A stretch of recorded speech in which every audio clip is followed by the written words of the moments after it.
మీ అందరికీ తెలుసు సినిమాలో చూసినట్టు ఇక్కడ ఉన్న వాళ్ళు ఎంతమంది ఉన్నారు. రిస్ట్రిక్షన్స్ చాలామంది పెడుతుంటాం.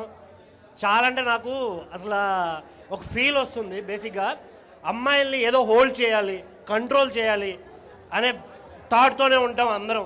ఎందుకంటే మనం తప్ప వేరే దిక్కు ఉండొద్దు, వాళ్ళకి ఏదున్నా మన మీద డిపెండ్ అవ్వాలి, మనతోనే ఉండాలి అనే ఫీల్లో ఉంటాం.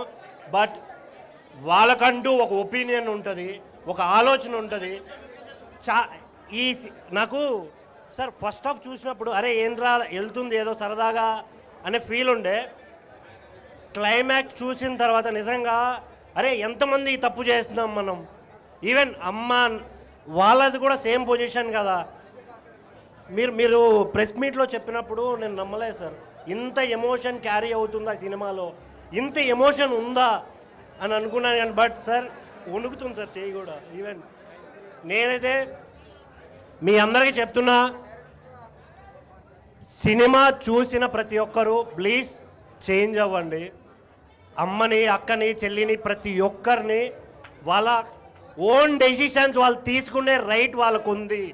ఆ ఒక్కటి వాళ్ళకి ఇస్తే అందరం సమానంగా హ్యాపీగా ఉంటాం అనేది చూపించారు సార్. నాకు ఆ పాయింట్ చిన్మయ్య గారికి మీరు ఎంత వాల్యూ ఇస్తున్నారనేది ఈ ఒక్క క్లైమాక్స్లో నాకు కనిపించింది సార్. చాలా అంటే చాలా thanks sir, thank you so much. చాలా బాగా నచ్చింది సార్ నాకు.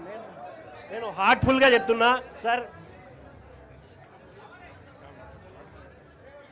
ధీరజ్ సార్ ఇలాంటి సినిమాలు ఇంకా ఇంకా ఇంకా చెయ్యండి.